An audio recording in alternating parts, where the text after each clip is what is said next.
90 years ago, next Sunday,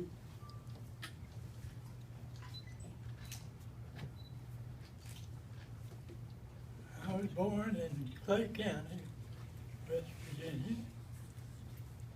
Those of you that don't know much about it, the county's up Elk River about 65 miles. I was born in a 3-mile creek, on a 3-mile creek,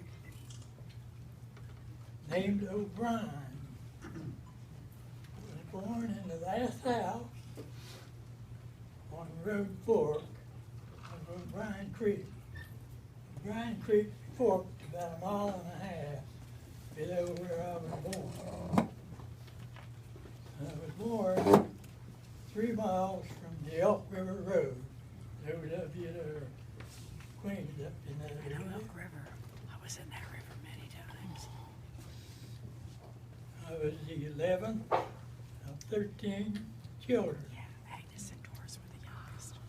There's 5 boys, and they each had 8 sisters. So multiply that, and you see what you got. That's way before TV, I'll tell you. Oh, winter.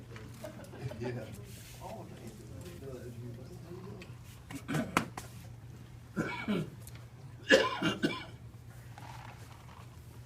We were born on a hillside farm. Every one of Dad's children worked from the time they was 8 years old till they left home. When I was 4 years old, he had me up in a new ground, pulling the weeds around the stumps where the older people couldn't get to them with a hoe.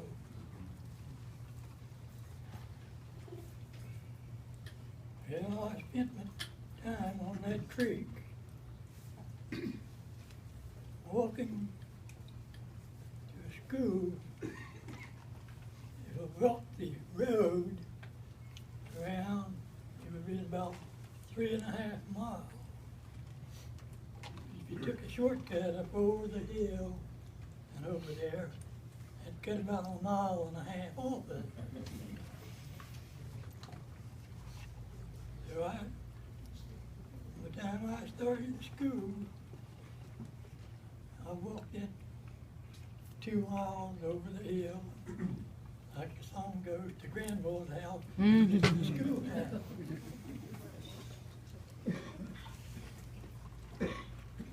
Back then, you graduated in the 8th grade of school.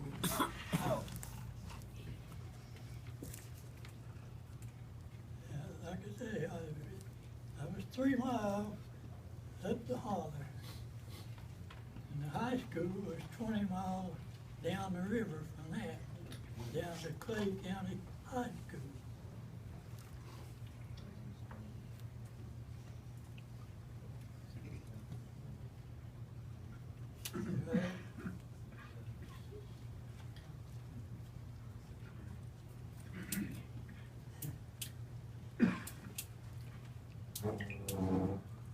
I guess I'd have to say that kids have it easy.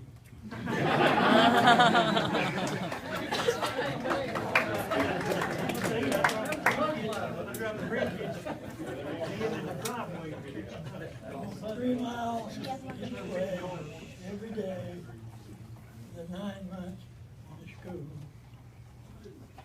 Down a 1-lane muddy road to the blacktop road on Elk River. Drove the bus for 20 miles each way, down and back. I graduated in 1941.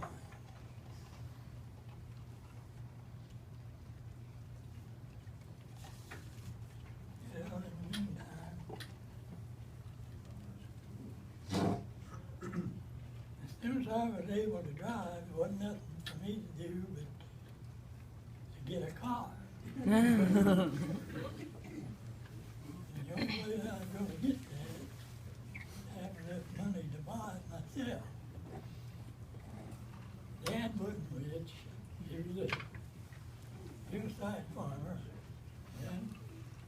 only had 13 kids, so imagine his situation.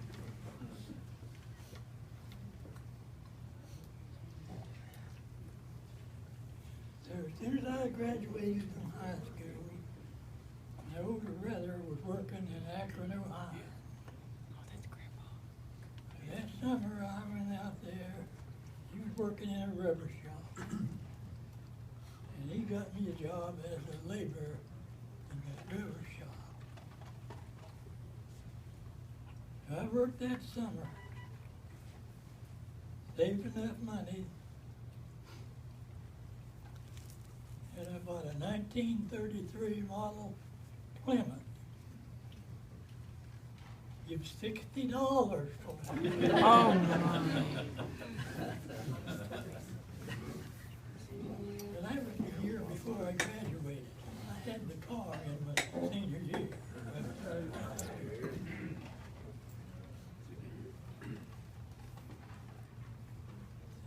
And I can tell you a lot of stories about that 3 years in high school.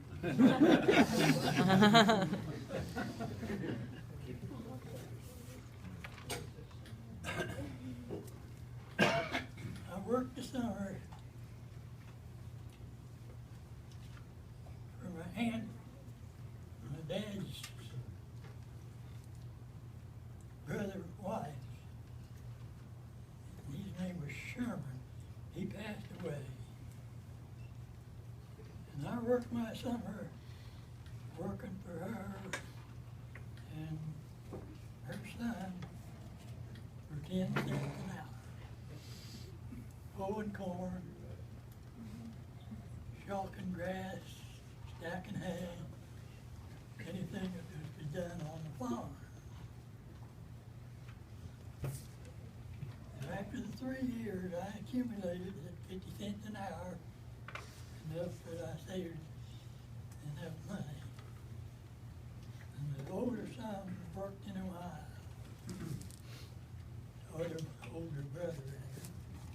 And I had him find me a car, like I said. And he found one, a 1933 Plymouth. And he paid $60 for it. And I drove that thing for 3 years. Had a lot of fun with it in school. When I graduated, my older brother-in-law built houses down here in Charleston.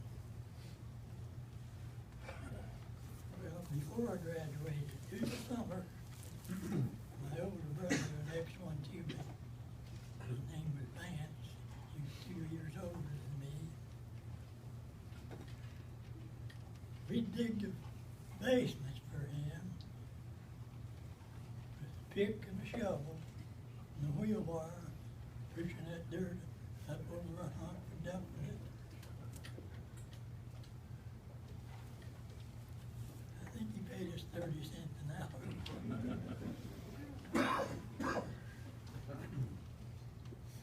But that was the way I accumulated enough money to buy my first car. And when I graduated, in the meantime, I might have mentioned it already, my older brother-in-law was building houses down here. So in the summer, we would dig these basements for the foundation of the house.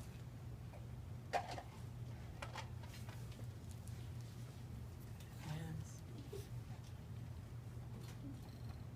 I joined the Marine Corps in 1942. Served almost 4 years out in the Pacific. Was in on the invasion on the Marshall Island, all the way in to Okinawa. And that's where I was when the Japanese surrendered. So discharged in October of 46, maybe 45, maybe, I don't remember exactly.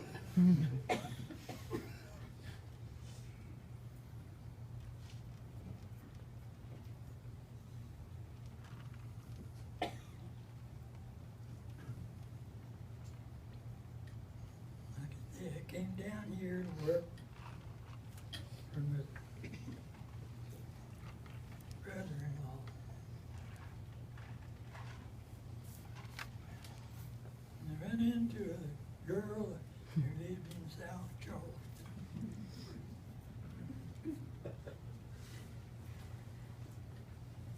Her name was Ruth O'Neill. And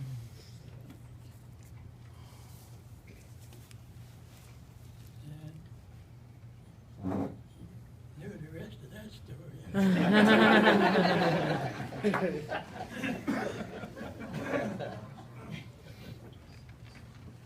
But Ruth's in a nursing home right now.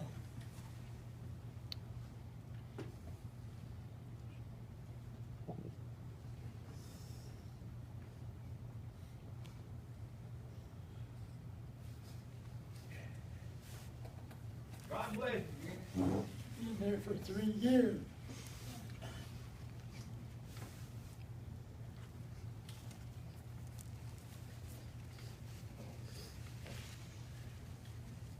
She's not physically sick. She's paralyzed. She can't walk.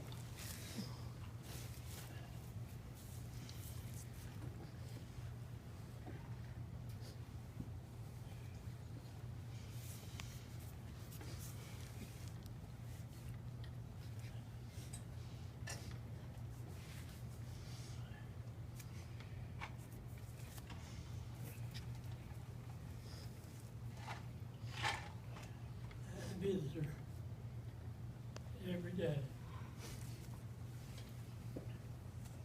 Like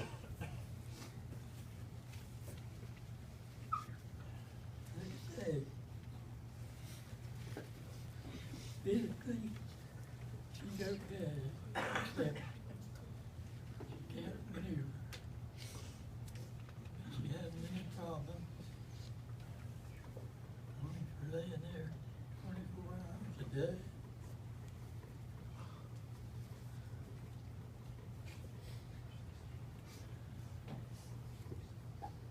Yeah, I've been fortunate.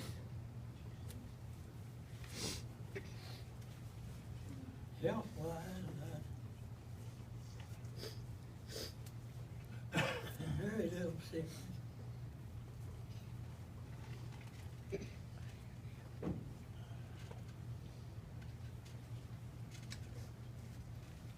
in the hospital a couple of times from a ticker here. And I got a helper in there now. This thing going.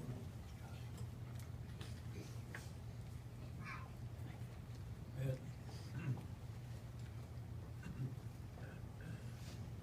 I'm glad to be here today. I had a good life. Probably a harder life than a lot of you. But I got no complaint. It's always been good to me. And I'm sorry to bother you for this time, but I just thought Oh. That's where I came from. And it's gonna be here.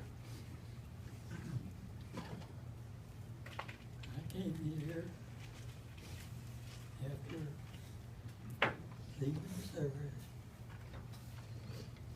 And you probably heard that I helped build the church over here. Oh. I didn't do much. But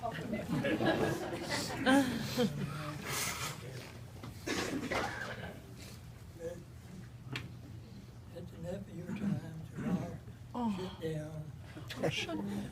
Oh.